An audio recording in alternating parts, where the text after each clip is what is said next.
Welcome to A Work in Progress with Mark and Pete. Hello. Hey, I'm Mark.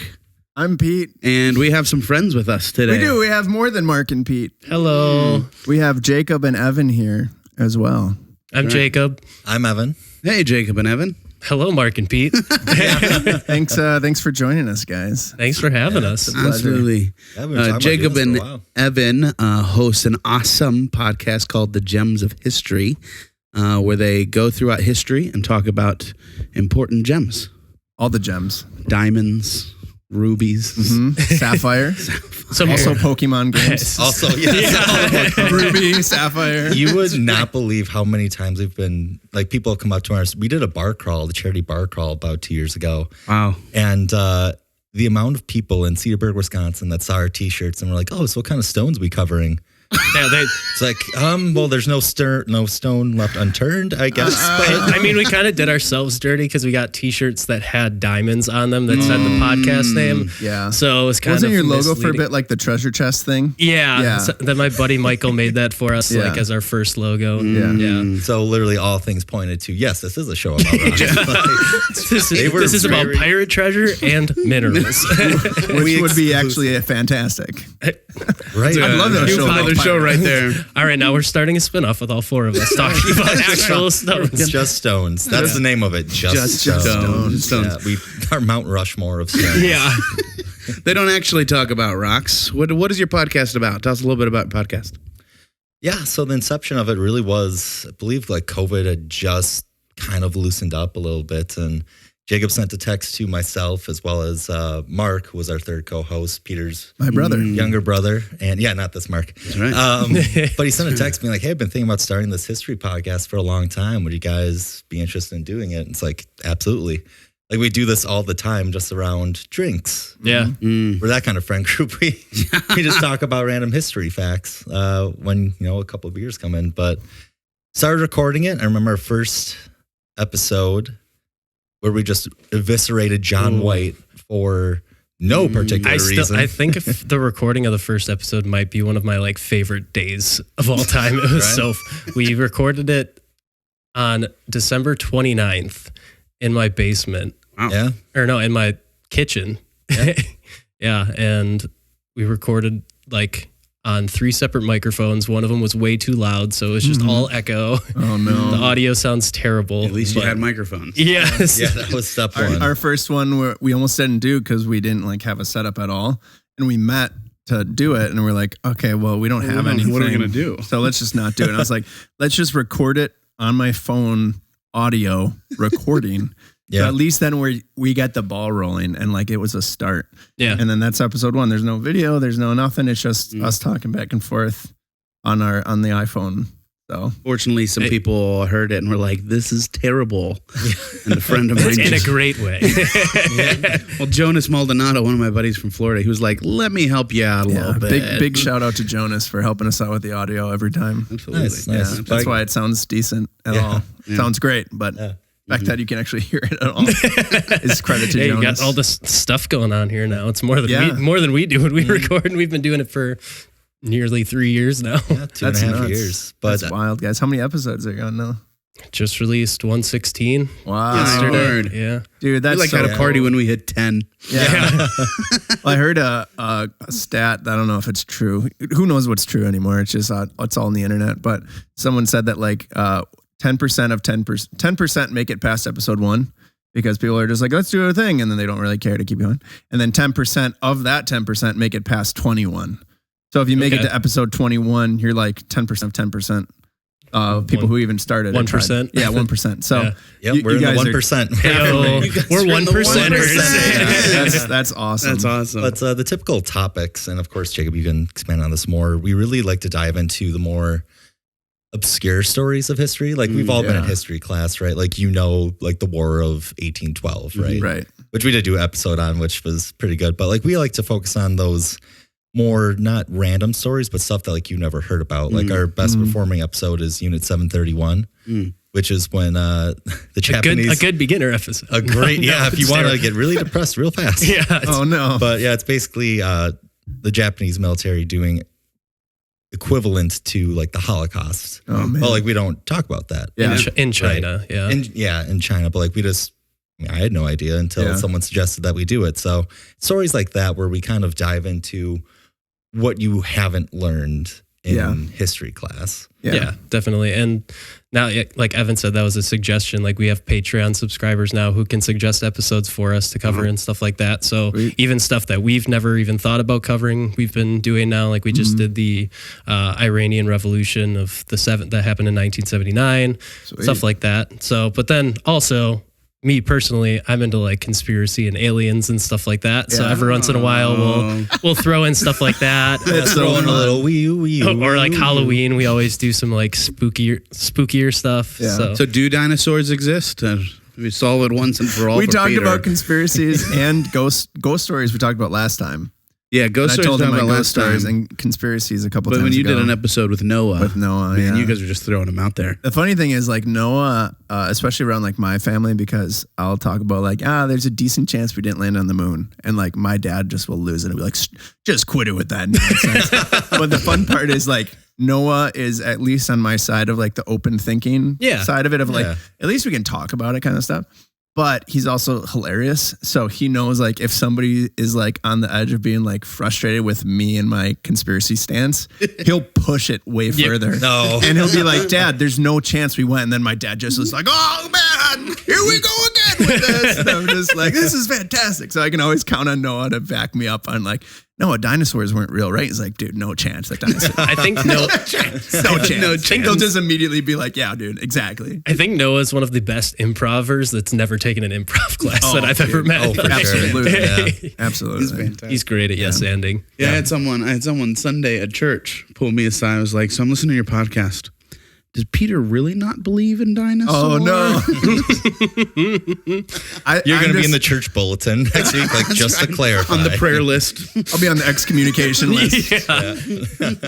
Part of church doctrine is dinosaurs were real. So It is. let's make sure that's in there. No, it's all right. I think that was the 6th day. The 6th day was Just dinosaurs. dinosaurs. The little known 11th commandment. Yeah. You shall believe in You dinosaurs. must believe in Thou dinosaurs. shalt not deny the dinos. Jeff Goldblum will find Always them remember someday. the T-Rex. Right, God covered coveting, murder, and dinosaurs. And Like dinosaurs. the big three. Specifically dinosaur denial. So are there like specific topics that you guys enjoy more? You said conspiracy theories and stuff. Yeah, over the time, like I used to be a really big ancient history guy, but I think since we've started doing the show, I honestly like more World War II and after stuff at this point. I'm like around World War II specifically, just like that early 1900s and like 1940s and stuff like that. I think is just so fascinating for especially how much it impacts us still today and how much just that time period alone transformed the landscape of the world. You know, it's kind of crazy when you think about it. Yeah, I completely agree. Like I was still am a huge ancient history fan, but it gets frustrating when you try to do an episode on it because everything we have to caveat it with, well, we actually don't know. This was written this was written either 2,000 years after it occurred or there's just no more information on it. So doing research, it's like you find a 3-paragraph source and then you'll find a 95-page thesis on why everything that source told you is wrong. Oh, man. So and in a year, like a discovery can be made, and the whole entire episode is actually false. Right. But me personally, I loved our Iranian Revolution episode just because, like Jacob mentioned, like it's kind of how we settled things or got into this point where we are.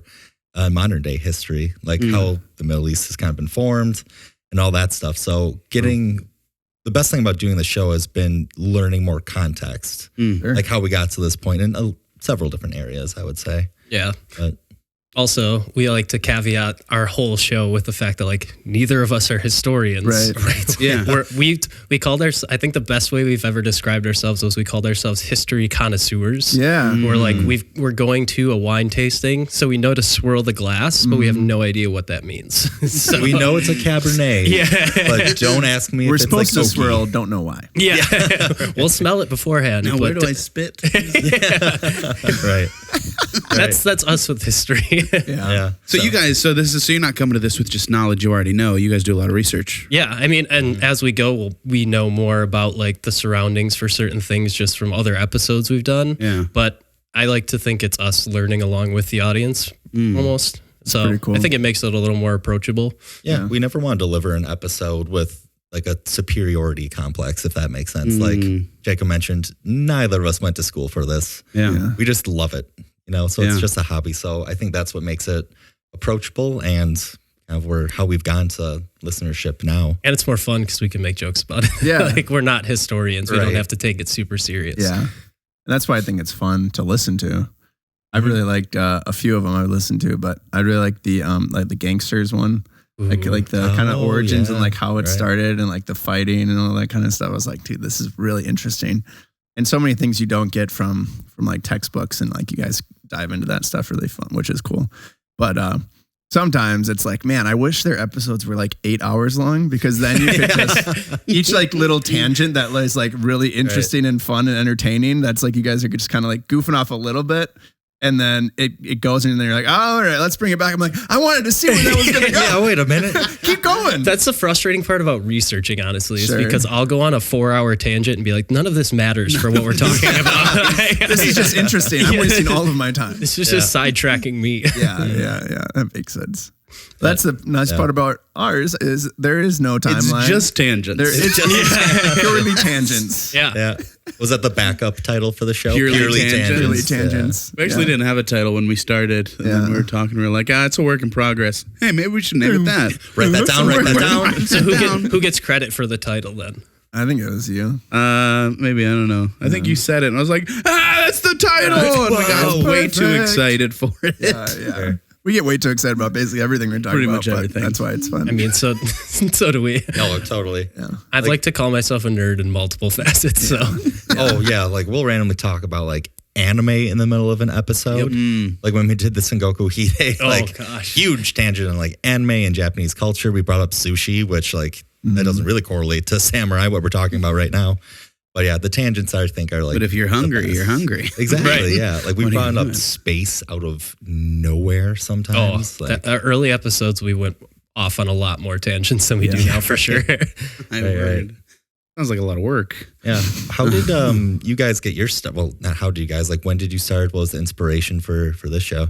You got it. So we would meet kind of like you guys would just like hang out and talk and we're like, let's start. Like we would meet kind of just regularly once a week, once every other week, we'd go get coffee and just talk about life and religion and just like, being an adult man in the modern world and struggles and stuff like that.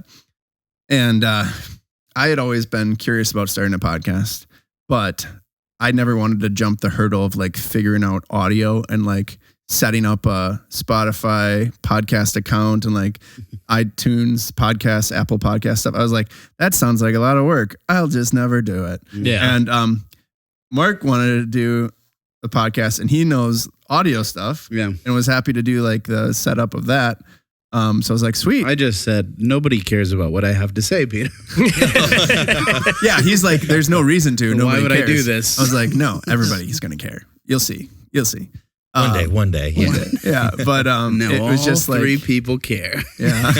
All three of our listeners care very deeply, especially about me and my conspiracies. The day you hit the double digits, though, let me tell you, prime feeling. Double digit subscribers or listeners? Or? Yeah, it's a good feeling. Yeah. When you see that average audience grow to 10, you made it. Nice. Yeah. You get to like 5 like reviews on it as well. Ooh. Oh, that's what And we're waiting rating on. We don't have That any is pretty reviews. great. No I didn't even reviews. know that was a thing. If you could quick write us a review on Apple Write a Podcasts review and or right Spotify. now. You at home right now, go find this podcast on Apple Podcasts, give it 5 stars, and write a very blushing review. Make these 2 blush, please. And then go subscribe to Gems of History podcast. That's right. That's an afterthought, but Yeah.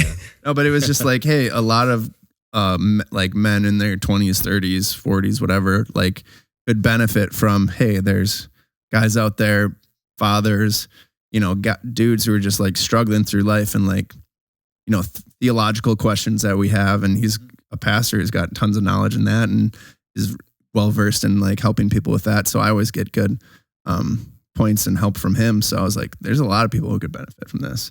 And we're going to talk anyways. So let's just grab some microphones and record it. And then that was it. Did I miss anything? No, I think you nailed it. I mean, so Peter came into my life when someone told me I should start going to a gym, and I was like, all right. No. This is a cool story. So the Enterprise Rent-A-Car is right next to the gym. And I think it was Sandy from the church here is a member at the gym, and she had mentioned a couple times about like Pastor Mark. And I was like, oh, cool. It's so many times, hundreds of people have talked about hundreds of their friends being like, oh, I should really get my friend to come. That's super common. Rarely do they come in. Sandy had said that about Pastor Mark. And then all of a sudden he's outside in between classes. So we have downtime. I'm just talking to Sandy. She's like, oh, that's Pastor Mark. And I'm like, did I say something? And she's like, yeah, go ahead. So I just cracked the door open. I've never met him, never talked to him in my life. And I was like, hey, Pastor Mark. And he's like, what? Want to start a podcast? Get on over here. And then we ended up sitting and talking for like at least half an hour, I think, that first time. Yeah. And then the rest is history. Rest is history. Yeah. Yeah. And then we came. And and our conversations, because of Peter's background and everything like that, I don't know. I just felt like we fed off of each other well. Yeah. It's a good back and forth. Yeah. What's your relationship from? We've known each other pretty much since out the womb. Yeah. Seriously. Yeah, we went to preschool together and all through high school. And then once we hit college, that was the first time we didn't go to school together. Wow. So, and then we did have like a good 4-5 year period where we didn't really talk all that much when you were in school. Yeah, I'd say it'd be like the occasional, like, oh, it's someone's birthday, like in our high school friendship group, and see each other then. Like, we were still always friends, right? But like, we just never.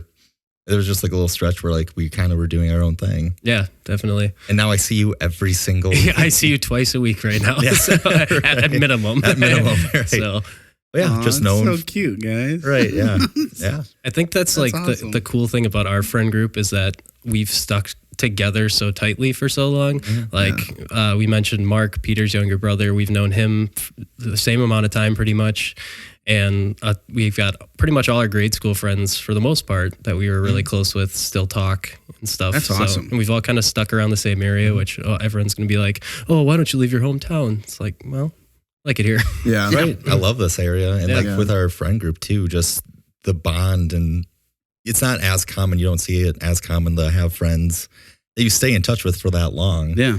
Well, like to your point, Peter, with having conversations with each other are so easy, even about like what's like being a man in today's modern times. Yeah. Like, it's easy to do that with our friend group. Like if someone needs help, like there's not a single one, I think, in our group that wouldn't reach out and help and know that it's an actual, like, they will help you. Yeah. You know, so it's awesome. I mean, I always say I have the best life, best friend group, best podcast host. So there you go. And now everyone cries. Seriously. I do think it's awesome that you guys started this, though. It's because I feel like men's mental health especially is something that's not addressed. Like, I mean, it is becoming more commonplace to address it, and that stigma is kind of going away a little bit. But at the same time, I think it's still kind of something that a lot of guys struggle with, as far as I don't want to look demasculine or whatever you want to say.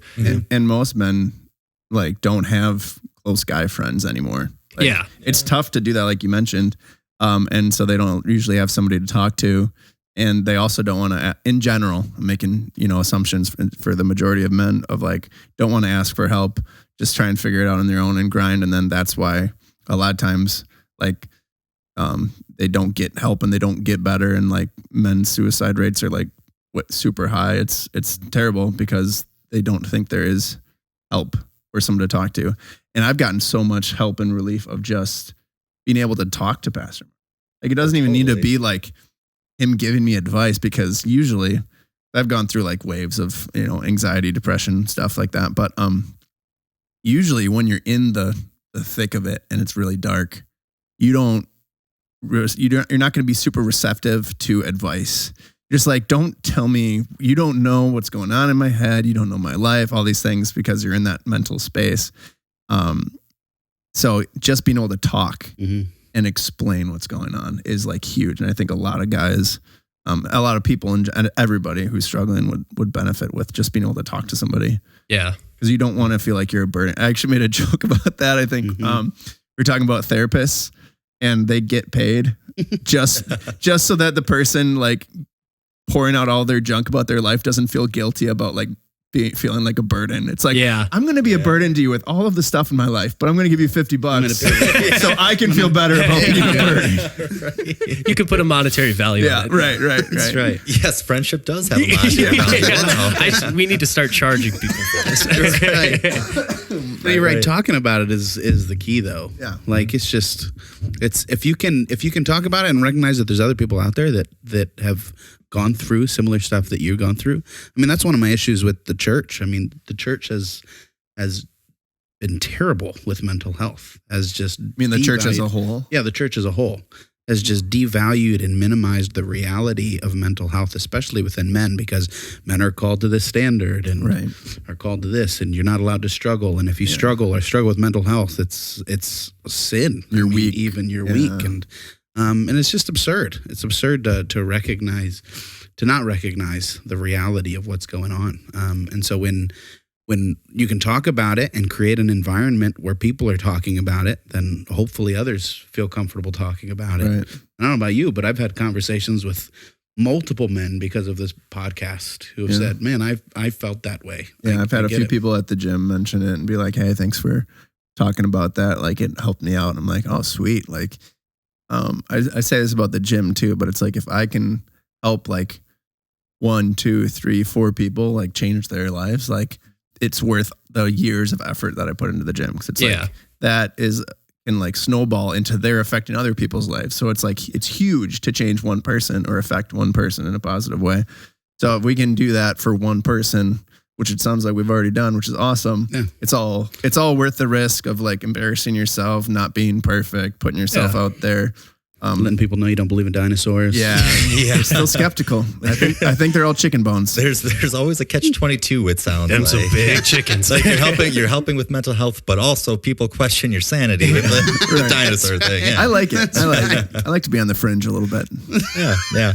But no, that's awesome. I mean, to get that feedback, that has to be, like you mentioned, just worth those years of work that you put in, just for even a couple of people that will come up to you and mention it. But I'm sure there's just so many people that haven't expressed that gratitude. Because you got to be courageous enough to even say that to somebody. Like, hey, thanks for doing this. Like, it really impacted me. But then you also have to be humble enough on the receiving end to be like, they're telling me the truth and not just trying to like butter me up. Yeah. Right. If I was like, hey, like you changed my life for this. Thank you so much. It doesn't mean anything to you if you're just like, oh, you're just saying that. But if you're like, oh, wow. And you like kind of soak it in and like meditate on the fact that you really did that and that's real for them. That's huge and awesome. Very cool. And I like to think that's one thing with our show too, even is like, I think it can just give someone an escape to listen to a story for an hour. I would listen to you guys when I used to work. I would do part-time work, like installing phone and cable. Like I can only listen to my favorite music album so many times before it's like, all right, that's enough. And then that was a time where Mark was on your podcast because a couple of years ago. And it's great. Like it's really fun and entertaining. Well, and then we've talked about certain stories too, where like the topic of suicide and stuff like that will come up. And at the end of the show, I always make a point to say like, if you are struggling, make sure you try and talk to someone. And there was a different show that I listened to, and one of the hosts, it's the best thing that I've heard for mental health is mental health isn't your fault, but it is your responsibility. So like, it's not like you didn't do anything to deserve this, but you have it, and you should take care of it in a way that doesn't burden others, but also will benefit you. And I mean, there's plenty of outlets to do that. Yeah. And that's the thing, is that there's things you can do. Like it's not I just got to buckle down and try harder and get through this myself. Like you can do it in community. Like you can do it with people and with other people that are struggling too. I think the majority of people would be blown away at the amount of people that would be willing to listen. Oh yeah. Which, like I mentioned before, is like, that's the biggest part, is just having someone to hear you. Like, I feel like when you feel like you don't want to reach out for help, you're assuming that your burden is going to be like, well, I'm asking this person to do all these things for me to help fix me. It's like, no, you're just asking them to listen, which if you have any close friends or family at all, I would say the majority of them would say like, yeah, sure. Like call me right now. Like, let's chat. Yeah, and it took me kind of a while to realize that, because when people would come to me with like issues and stuff, I'd always be like, "Oh, I have to tell them something to help." Yeah. And it took me a while to realize maybe they just want someone to like vent to, and I don't need to say anything really. Yep. Right. The best thing you can do in those situations is really just be quite frank, like just listen. Yeah, just shut up. Don't need like you don't need to be like their therapist. You don't need to have the answers. You just need to, you don't have to be a listen so they don't just internalize all that, and then that just makes them bitter on the inside. Yeah. When I moved here, I became the pastor of this church when I was 27. And that's decently young for a pastor to become a senior pastor of a church. So I had no idea what I was doing. I like to see. Sorry to interrupt. I like to see that's just prevalent in every profession. Like I think about my day today. Like I did not know what 9 out of 10 men do not know what they're doing. I think you could have been without a doubt. Yeah, I think you could have been 37 and had the same feeling. It would have been no different. You're absolutely right. Wait, there's people who know what they're doing. Just taking it day by day in this thing we call life. That's right. Work in progress. Yeah. But when we got here, there was like a lot of different tragedies that were happening. People diagnosed with cancer, deaths, marriage issues. And so I would sit with these people, and I was much younger than them, and I would just listen with them and be like, yeah. I would have nothing to say to them. And I'd be like, yeah, I get it. I don't get it, but I get it. And then I'd leave. and legitimately, they would be like, man, that's the day we fell in love with you, Mark, because you didn't try to fix the situation. You were just with us in the situation. Yeah. And I was like, I just had no idea what I was doing. But I'm glad that helped. Right, just smile and nod. Yeah. And then once it got a little bit too long, you're just like, well, you patted the legs. the Midwestern about that time. And then 20 minutes later, you left. Yeah, exactly. That's the classic, like whenever we were trying to leave church, like we'd always be the last people to leave, not doing anything pious, but just chit-chatting. Like that classic Wells, I would say. Oh my goodness. I grew up with my dad going to the car immediately and following him and waiting in the car for my mom for 10 to 15 to 20 minutes. Oh yeah. For her to finish up her mom is conversation. the sweetest person. Your mom is she will get her small talk in. Oh man, there's no getting around it. Is she just that sweet with everybody too? She is. Yeah. Oh, I mean, growing up, going to the Steinbrenner house was just incredible. Second family, honestly, growing up. That's incredible. A lot. That's awesome. Yeah. And twice when there was fresh peaches out in the garden. Yes. No, pears. Oh, it's pears. Fresh pears. Right, Playing Halo 2 in the basement, and your mom walks down with a paper bag. We're just like, yes, sir. That's what's up. This is living. That sounds incredible. Those are the days, man. Yeah, growing up was sick. Now 27, I have a mortgage. Like, less sick. Bummer. Less sick. Yeah. You're absolutely right.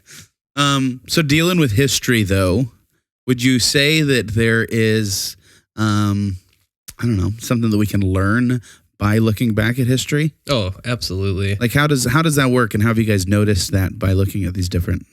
I honestly just think that it's not necessarily a specific thing from a specific event that I've learned, at least. It's more so that I just need to start accepting different viewpoints more. It's more so that like I don't know the history of a lot of these people, or like where they came from or what they went through back home. Like especially researching the Iranian Revolution, I didn't know anything about what happened over there. And so if I would meet someone now and like talk with them about how maybe they came from there and now are transplanted here or something, I just think I'd have more of an appreciation for how hard it probably was for them there. Stuff like that, I think I've learned more so than That's like really a cool. big picture thing. Yeah. I mean, I guess that is kind of a big picture thing, but Yeah, for me, it's just been learning context, I think, in a lot of, and just to your point, different perspectives. I think one of the favorite things that we did was actually covering spies. And this does have a point that I'll get there eventually. that's awesome. Yeah, but James Bond is cool. But we did a few episodes on spies, particularly with the Revolutionary War. And with that, we dove into how Great Britain was perceiving the Revolutionary War. Wow. Like that was actually one of like 7 different wars that Great Britain was fighting at the time. Oh, wow. They were also fighting Napoleon Bonaparte, like ever heard of him. Oh, my word. So just kind of learning more like context and not getting so I would say like we have a more of Americanized history, which what we're taught, like specifically with Revolutionary War, it's like, yeah, we kicked King George's ass, but he had other things going on as well. Yeah. Like shout out 1776, but I think there's just a lot more context on how we were able to like beat the superpower at the time. Without a doubt. Yeah. So I think that's the most interesting thing, just like the context and doing the different perspectives from almost the loser's side of things, if you will. The Cuban Missile Crisis is another really good example. Like I read an interview with Gorbachev's son, I think. Mm-hmm. And he talked about how things were in Russia at the time during the Cuban Missile Crisis. And he's like, Russia had fought like 3 major wars in our country in the past 100 years at that point. So our country had been like destroyed and rebuilt certain times. And America just had never really fought a war like that. And they never been threatened near their borders because they have 2 giant oceans on the sides that are natural borders. So while everyone was panic buying in America, everyone in Russia was like, yeah, it's another day. Our government will handle it. Yeah. And they didn't really care. So like hearing stuff like that really opens your eyes and be like, we need to get out of our little bubble here and start learning maybe how things went elsewhere. Yeah, how things are taught elsewhere as well. Yeah. I think is super, super cool. One thing I think about with, because I think we get a lot of propaganda from like news, social media and stuff that we don't always recognize. But I think about like in school, we were always taught how much propaganda like North Korea has. And like it's like all propaganda from, you know, Kim Jong, whatever, pick your supreme leader of North Korea. Pick your un. Pick your un. Pick your un, pick your ill. Sounds like a Thai restaurant.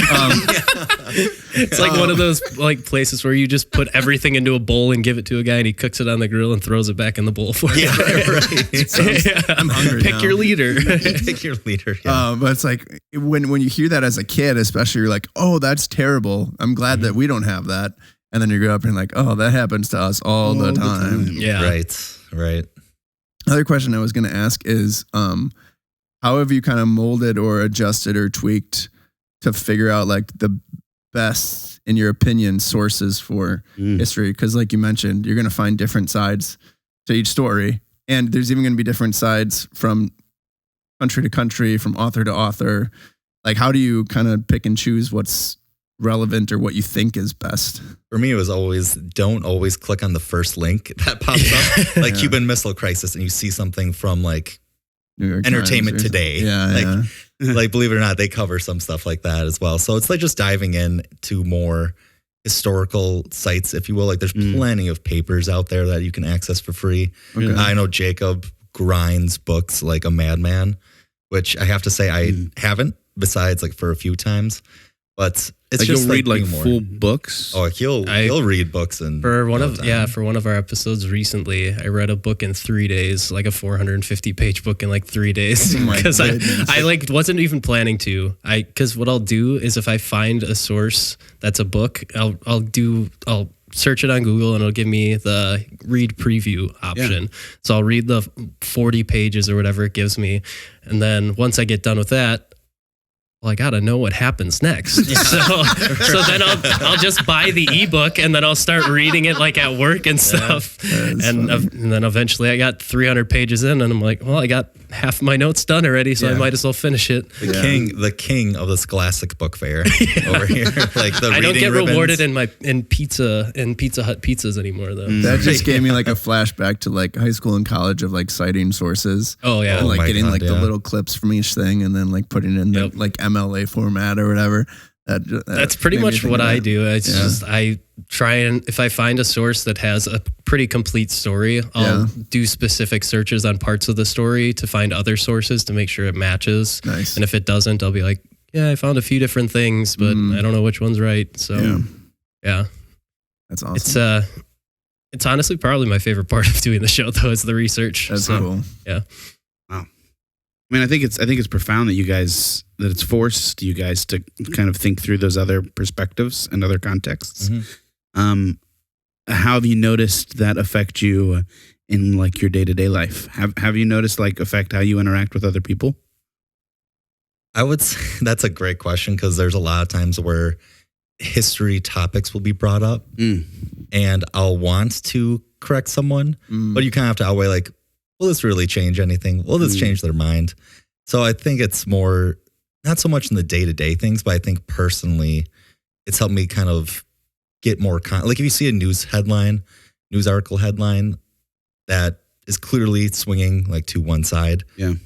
Now that like with additional context, I can kind of like weed through that. Like you're not, I don't want to say like gullible to it, but you can weed through what they're trying to do, like the spin that they're trying to put on it. Yeah. It's like, this just is historically inaccurate. So it helps me more personally and like interacting with people. I mean, I'm not going to be like the actually guy. Like that won't be like, actually Christopher Columbus didn't discover anything, like what? Yeah.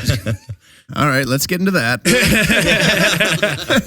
No, the Vikings got here in like 1070. Peter's about to be like, the Vikings were also like the dinosaurs. They didn't exist.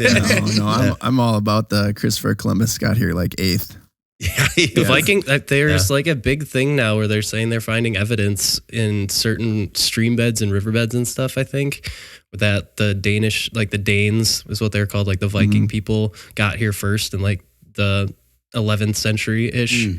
Well, even built like a whole settlement too. Yeah, there's like things of like blonde hair, blue-eyed people being here. Yeah. Well, there have been times where, I don't even know if it is right now, I'd have to look, but like where Alaska connects to Asia, right? With that like the land bridge. Strip bridge. So it's like, yeah, of course people could have gotten here not by boat. Oh yeah. Right. So it's like, that wouldn't make sense actually. There's how did they get there? They walked. They walked. One of my favorite things is reading on Reddit, which it's Reddit, but there's a sub called Ask Reddit where people can just ask whatever they want. And my favorite ones are, what's a crazy fact that you know?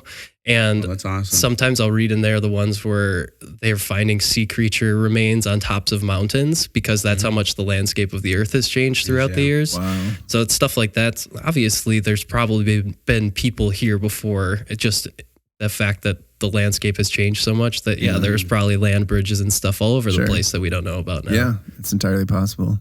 Yeah.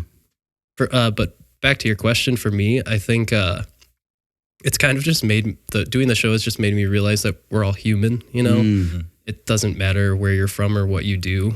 Like researching the witch trials and stuff. They were just humans doing different things, man.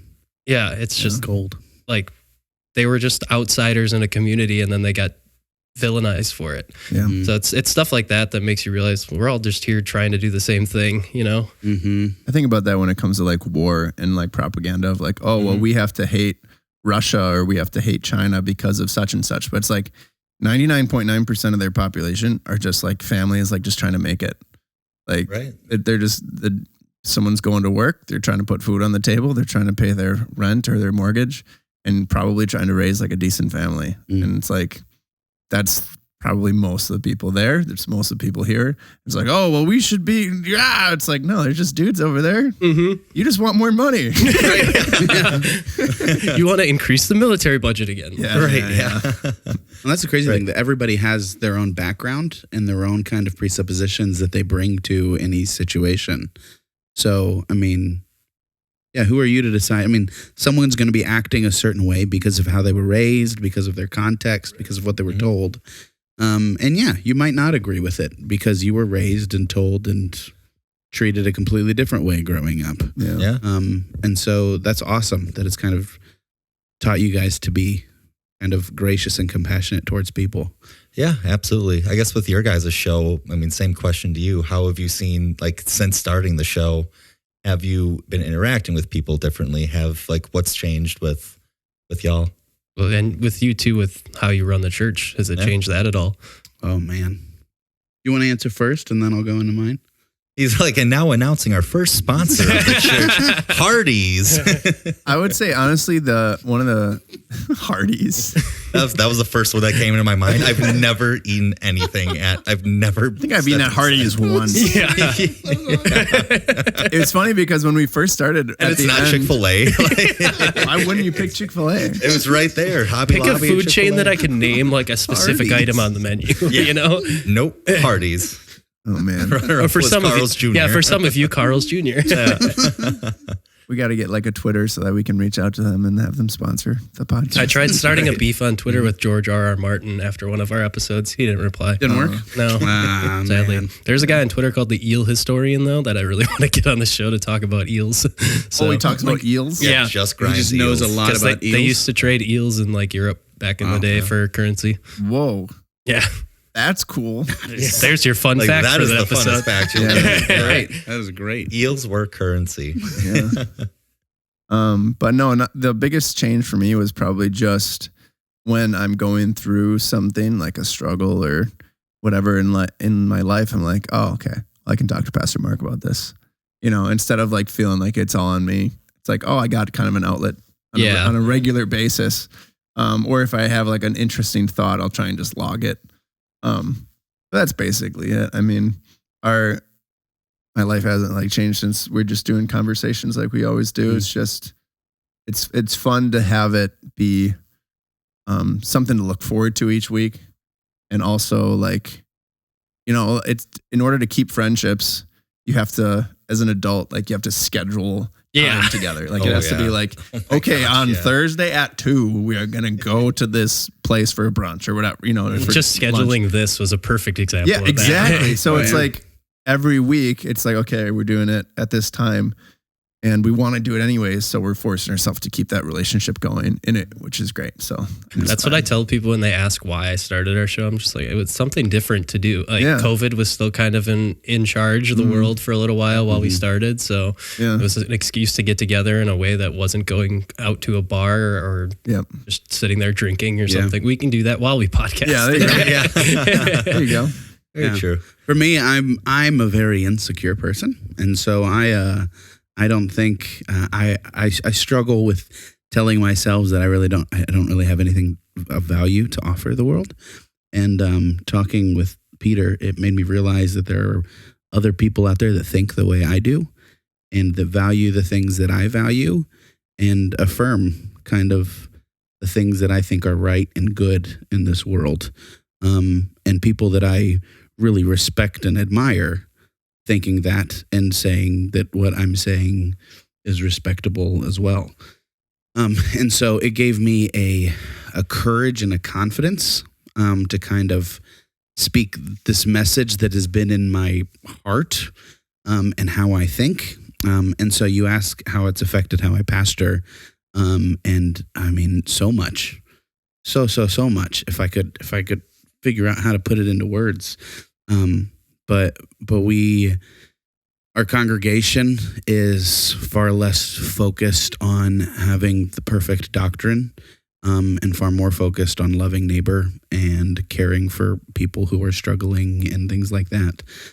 Because we realize that we're all a work in progress, and that there are topics that we don't have to agree on.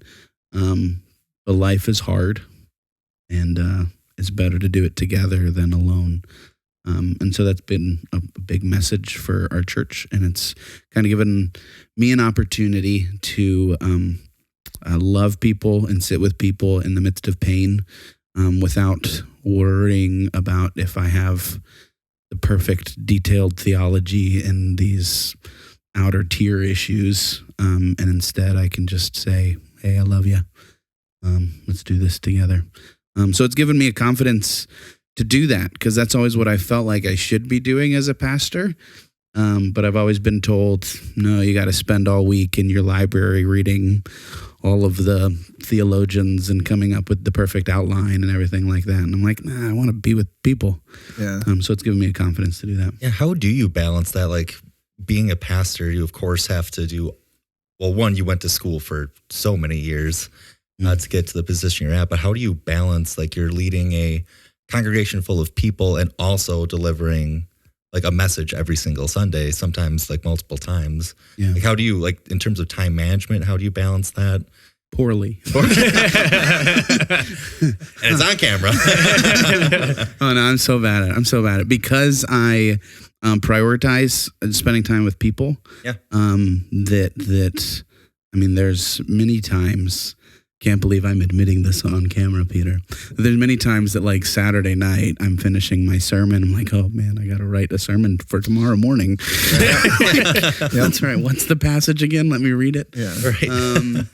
But I think that's more important to spending time with people in your case, though, right? Like, unless you have a connection with the people you're telling this message to, are they really even going to You're absolutely right. have anything to want to listen for? Dang, that was awesome.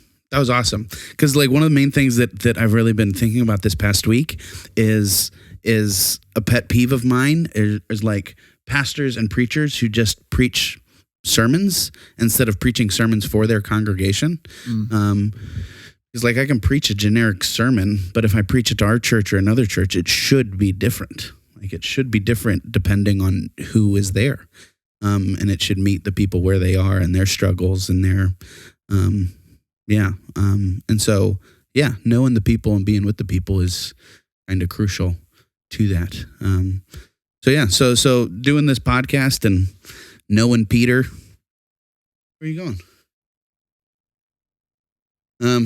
Doing this podcast and knowing Peter has just kind of bolstered that in me a little bit and given me a freedom to love and to love people because he's loved me. With that, thanks, man. Do you thing, buddy. Do you find that now that you have more self-confidence, you feel like you love yourself more? Oh my word! Well, that's another thing we talk about all the time is just an understanding of self.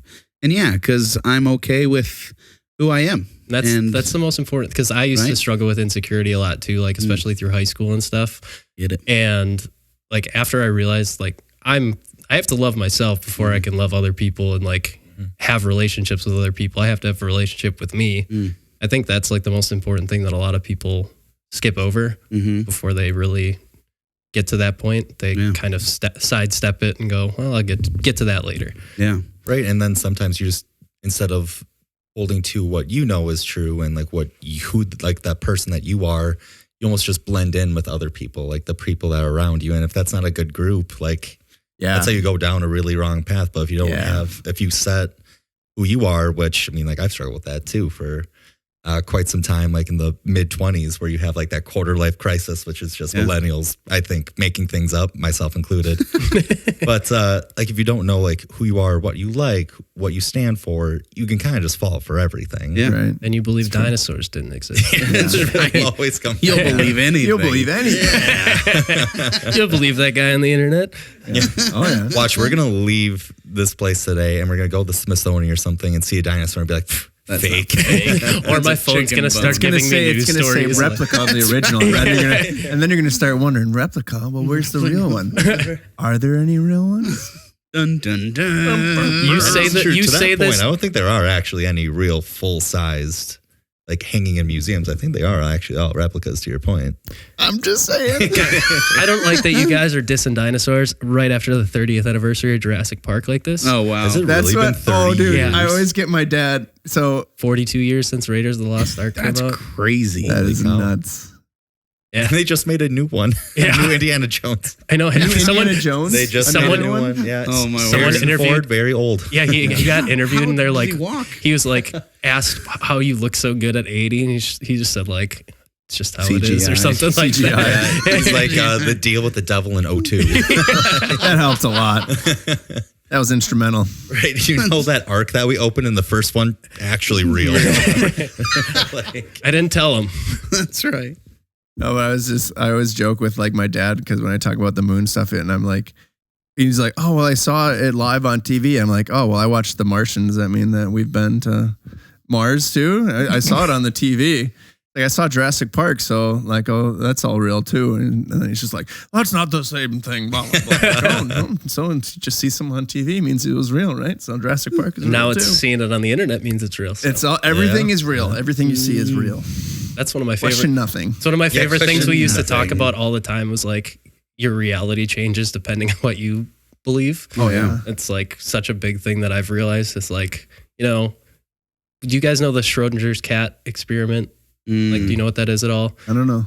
So there's I don't even remember what theoretical physicist or something like that. Maybe he was just a philosopher, but he said like, I'm going to put a cat in a box and then let it sit there and it's up to you whether you want to open that box. But after a week, you probably believe the cat is dead, but that cat's not dead until you open that box because then it's real, you know? Whoa.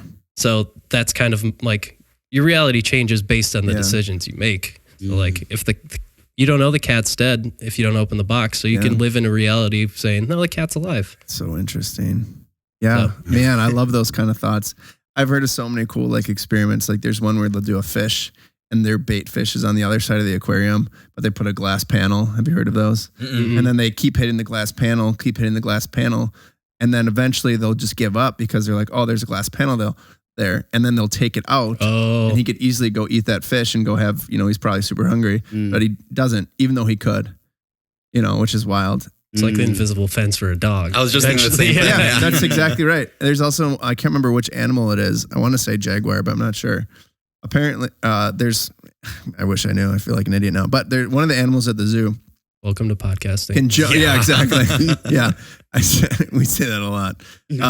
I know this. One of the animals at the zoo can jump like 12 feet in the air, but they only have to have the fence like 6 or 7 feet high because it won't jump if it can't see where it lands. Yep. Even though it could escape. It could just jump and go and be gone. It can't see where it lands, so it won't jump, even though it's physically capable, which I think that's pretty cool, too. It's crazy. Like, my problem, too. Yeah. I can't jump. You can jump 12 I really choose not to. Yeah, right. Could be dangerous. Yeah.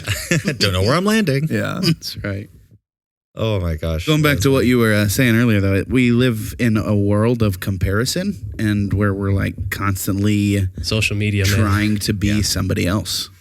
And so like getting to the point where like it's okay to like the things you like and to act the way you act. You don't have to be this other person. But we live in a world that tells us, no, in order to be successful, you have to be like all these other successful people. Well, life is way easier when you realize that Instagram and stuff, that's the best parts of their life. Yeah. Like people who are influencers and stuff, they're showing you the best parts. You don't know what's going on behind the scenes. They could be living a extremely stressful and not fun life, but you just see the highlights, Right. And I think life's easier if you realize that, because not everyone's going to have great days. Very true. Right. And you also need to define, like, to your point, like what success is for yourself. Yeah. Right. Like if you look on Instagram and see this person has 1 million followers and like they're a bodybuilder or something like that, like that'll never be me. Yeah. Well, right. So you have to like define. He does own a gym. So the problem is I'll do the same thing. I'll compare myself because Noah actually gave me advice that I followed for the most part is like, just unfollow the other ones that you're comparing yourself to. Because I'll follow other like group fitness gyms, even ones that are the same like franchise as me, and I'll see like their posts and be like, oh, they had like 20 people in that class and everybody's crushing it and everyone looks like they're doing so much better than me. But it's the same thing. They're posting their best times. They didn't post the class that they had 2 people show up to, right? Because it's social media. So I think just not focusing on that and focusing on yourself. And it's a process of figuring out who you are and what you think success is. I feel like that's almost like your life's journey is just constantly trying to, okay, do I actually like this? Or do I only like this because other people who I want to like me like this? Yeah. And is this success for me? Or is this success for somebody that I hold on a pedestal? That's their version of success. And then I think that's a big part of what stress, anxiety, and even parts of depression is you're living up to someone else's expectations or trying to be somebody that you're not. So you're not even matching up like your own DNA. Like you're not you because you're getting pulled in so many different directions. It's like, so life's it's a tough journey to like figure all that stuff out. But I think that's just kind of what life is working on it. Yeah. Yeah. And it's a constant learn. Like I said, I kind of figured myself out. Like I still learn like every single day, like something new. And like once you finally have a relative like idea of what you want to do with your life, what that success means to you, it's like a burden is lifted off your shoulders. You're not comparing yourself to, like I'm in marketing. I'm not comparing myself to other brands who may be doing better, like stuff like that. Yeah. Well, and then better is relative too. Oh, better is very relative. Right. Like going back to what Jacob said recently is like, they might have like closed a huge deal, some other marketing company, but like the dude is like severely depressed and his wife just left him. Right? There's like, so you much just don't behind know. the wall. You just never know. And it's like, oh, if only I had. It's like you don't want everything else he's got.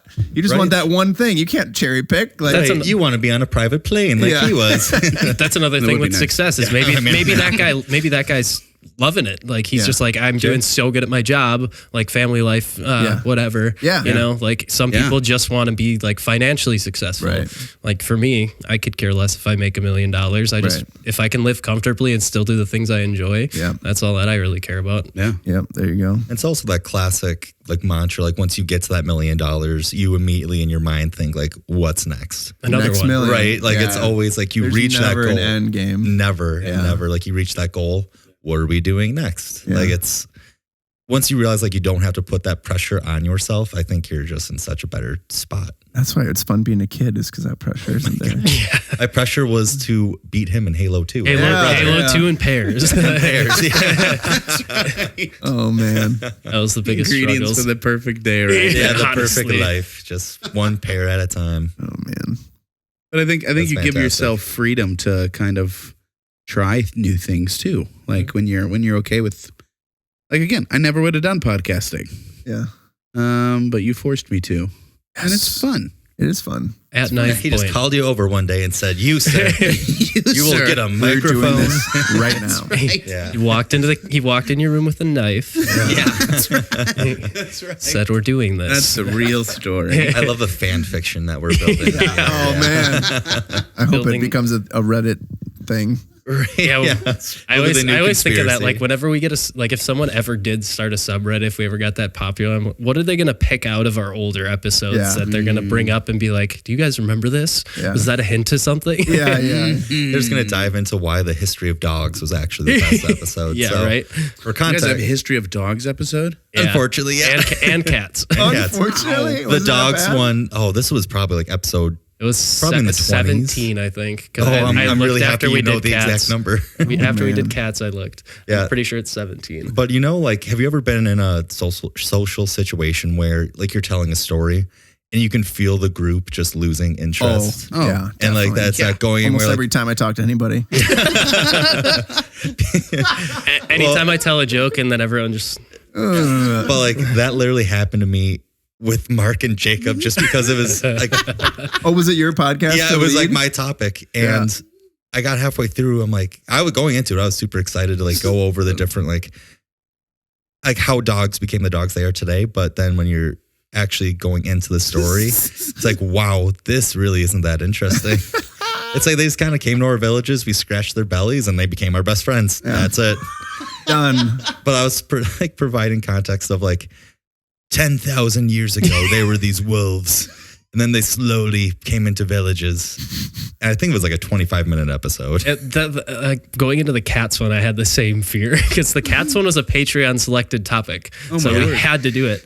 So at first I was like, oh boy. But after researching, they had a lot to do with the witch trials and then the Black Plague and stuff like that. So I was like, Egypt, okay, too. there's a lot more There's stuff to tie it into. yeah, at tie-ins least. with this than just saying cats are cool. Yeah. Yeah. Cool. Yeah.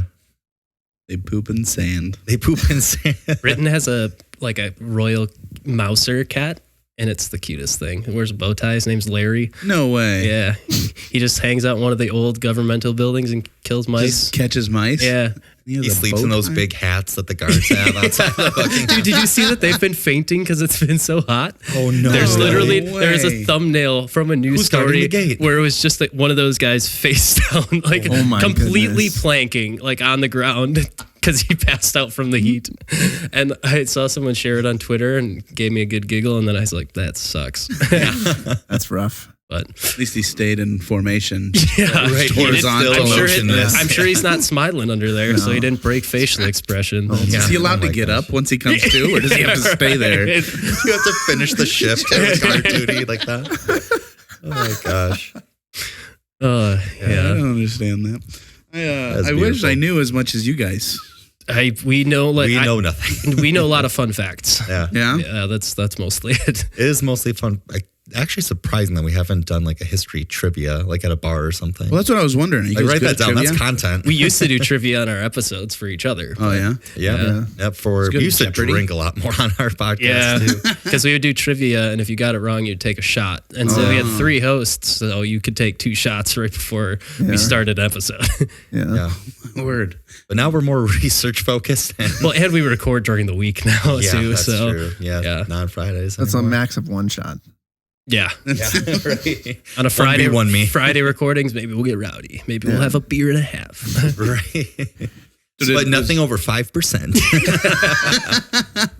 Was drunk history an inspiration for you guys? I don't think I've ever seen a full episode of that show. You're kidding me. I love that show. It's so well done. I've learned so much from that show. Right? Yeah.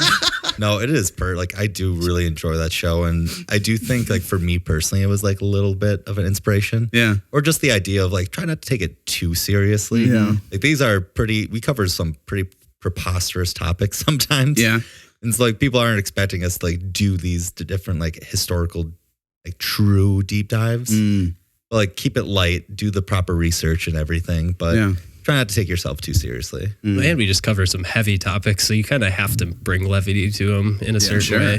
That's when we get to 6% beers. So I'm drinking like a 9% Fruit Ranger. Right, the Fruit Ranger, yeah. Speaking of levity, you said you had a joke you had to tell. Oh, yes. Okay. I've been trying to come up with like the perfect wording for this, and I haven't figured it out yet, so I'm just going to roll with it and see where it goes. Okay, so... Crosses the legs. Seriously. So I'll put mine down. It's time for business. Yeah. So I was on a walk the other day, and I ended up walking through a cemetery. I saw there's a funeral going on, and so I kind of just like was passing by. Said one of the guys, I'm like, I'm sorry, and he's like, yeah, it was a buddy of mine, and I was like, how'd he pass away? He's like, well, he was in a rush in the morning one day, and he was just eating his breakfast too fast, and he choked on too big of a bite of a croissant, and that was it. And I guess the moral of the story is if you eat too fast, you might have to get Pillsbury'd next. Wow. Wow. Wow. I want to stand up and slow clap like that. Chicka chicka. 5 stars on iTunes. Oh my gosh, that 5 just went to a 4 real quick. New episodes every Monday. That's the kind of content you can get with the Gems of History. Honestly, there's a lot more where that came from. Yeah. There's way worse where that came from. That was fantastic. I literally this have basement somehow got quieter. I have been holding that. I told Evan that I had a joke to tell, like, because we planned this before to try and get together for this, and it didn't work out. So I've been holding that for like 2 weeks. Sitting on that joke. And I've told so many other people, but every time I'm around him, I'm like, I can't tell Evan. Oh, Pillsbury's next. Yeah. So were you just like picturing, like just rehearsing it in the mirror, like, all right, Pillsbury. Saying it over. Yeah, I was like, how's for applause. How's the best delivery for the Pillsbury line? Like, what do I have to? How do I tie it in best? Yeah. That was terrific. You did great. You did great. Thank you. Good work. If you want an actual summary of how our show is, that's pretty good. Bada bing. I got to listen more now. Yeah. I guess I gotta start writing some more one-liners for the show. Right. Yeah. They're all bakery themed as well. It's all, The punchline is always Pillsbury. Pillsbury, sponsor us. That was terrific. Yeah. Was it worth the wait? It was a wait. I'll take it. That was perfect. There I was a lot of ways you could have I gone. almost loved the stunned silence more than a laugh. Oh, that's why I love puns. Yeah. My favorite thing. If I get an eye roll or if you can bring a that's a win. If you They can don't bring a understand that's what I conversation, was going for. bring the conversation to a screeching halt is a medal. Like Yes. that's a great a lot joke. of blank stares is victory Oh, for sure. Absolutely. When people are thinking about it, trying to figure it out. Like, If you want to use that in one of your sermons, Oh, feel free. it's done. It's done. We'll be sitting front row. When you're doing next Easter when I'll you're let doing you- the resurrections and you want to use that line. We'll literally be front row. He ate the unleavened- start clapping. There it is. Can you do applause in Yeah. church? The unleavened bread got stuck. And, Oh my goodness. oh man. That was good. This has been fun. I've never been a guest on a podcast before, so. Well, here you go. I know. Thanks for being here. It's kind of nice. Thank you guys for having us. Absolutely. Now you guys got to come on our show. I'd love to chat about history. How many books do I got to read again? None. I'll do it all for you. Yeah. So with that though, is there any history topics that you guys would want to talk about on our show? Yeah. Good question. Give us a little You have any guidance. favorites? Dinosaurs. Well, no. And the lack thereof. Have you ever heard of the World Fairs? Yeah. Have you ever talked about them? Nope. Yeah, because that's slightly conspiracy based too. It is. Because a lot of people, have you heard of the World I have Fairs? no idea what you're talking So about. like, I think there was St. Louis and Chicago and stuff. Chicago is a big one. They had these massive fairs, and I don't even know what like centuries those were. It was like late 1800s, early 1900s, I think. But like I was gonna say like 50s. They went for a little while, but I know gotcha. I know it was around then because that's when H.H. Holmes, the serial killer from Chicago, was active, and he got a lot of guests to his hotel from the World's Fair. Oh, wow. Apparently they were just like these huge, massive buildings and just gatherings of like just hordes of people, and then like all of the blueprint of it like just disappeared. And No way. one of the theories I've heard is like there were people who had like better building technology than we even have today that built all that, and it was already there, and then they used it for the fair, and then they like basically destroyed all the evidence or something like that. I haven't done a lot of looking into it in a while, but it's very interesting, thought-provoking stuff. A buddy of mine showed me like an entire conspiracy video on like I think it's called the Glass Palace. Okay. It was like this ginormous building made entirely of these big glass panels. They were like, how did they build that? Yeah. So It's the pyramids and the Glass Palace in yeah. Chicago, Illinois. And we all know that the pyramids were built by aliens. So It's possible. Yeah. I've honestly been going if it's down popsicle, it's possible. If it's popsicle. What rabbit hole have you been going down? I love anymore. hearing about other people's rabbit holes. I've just been going down rabbit holes of the pyramids and like how there's different pyramids built around the same time on like all these different continents. Yeah. Just makes me always think like, did they just have better building materials? Like maybe we just straight up can't recreate how they did it. I think they just had a lot more time because they didn't have anything to do. Well, between now and 20 years when we die, let's build a pyramid. It's either building a pyramid or a fertility ritual in the Nile. Yeah, that is true. Okay. That sounds good. Let's not provide any more context. You guys Just leave it there. You guys can do your homework on that one. Tune in next week. Yeah, Our fertility ritual. Yeah. we dive into women's health. Oh my God. Oh, yeah. That's the last thing we need to be talking about. Yeah, we totally do. We have no knowledge and we're not experts. Let's talk about women's health. Listen, we got some things to say. Oh, man. I almost went down a rabbit hole of alien stuff again, and then I kind of got like... There have been some UFO stuff coming out Just about recently. to say, there's I been a know. ton of videos. There's one specifically, though, that really like turned me away from doing it again, because like there's... One of the biggest names, his name's Jeremy Corbell. He's a big UFO guy, and his name's huge in the scene now, so he's got a good backing to him, like his name does at least. And he works with another guy who hosted Coast to Coast AM, which is an AM talk show where Art Bell hosted it for years. And he was always having UFO guys, like Bigfoot guys and stuff like Sure. demonology people, Okay. like the weird and wacky pretty much. Yeah. And so Jeremy Corbell's working with this guy now, and he's really credible. And they said, oh, we got this bombshell we're going to release in the coming weeks. And they released it, and it was a video from 29 Palms, which is like a military base. And then literally within 24 hours, there was a guy on YouTube that debunked the whole thing, saying, I looked into the military records. There was records of them using flares on that date at this time, and that's the lights in the sky that you're seeing. Because and he compares flare sightings from other videos and stuff, pretty much tears it all apart. Yeah. And then Jeremy Corbell went on a different show and pretty much backpedaled and said, oh, I never said it was a craft. And then someone edited all of the times in a different interview where he said, oh, I'm just going to call it a craft at this point because it's a craft. So seeing that, I was like, frustrating. I feel like if you see somebody that you think is a trustworthy source of whatever, and there's just a blatant like, oh, they lied about this. Like, yeah, you don't want to even pursue it or give them a second chance most times. Makes it so disheartening for someone who actually wants to find answers for stuff like that. Right. So. We saw the Starlink in the sky last night, I think. Oh, really? And everyone was just like freaking out. They're like, dude, what is that? I remember the first time I saw it, I was like, it's aliens. And then I do one quick Google search, like, oh, it's SpaceX Starlink. And yeah. Okay. Not as fun. Not quite as fun. Congrats, Elon. Shoot. Yeah. That's right. Yeah. Still pretty cool to look at, though. Well, maybe World Fair then.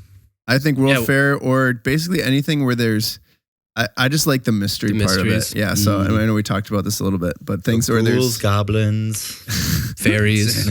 Fairies. Yeah. What about you? Is there anything that you would? Man, I just like learning about anything. So I'm legitimately going to be open to whatever topic you guys do. I'm excited. I know so little about history. My history comes from historical theology and like the Reformation and church history and stuff like that. So it can be in there, but if not, I'm just excited to listen to smart people talk. I love listening to That's smart not people us. talk. Yeah, we'll get Dan Carlin. Prepare to be disappointed.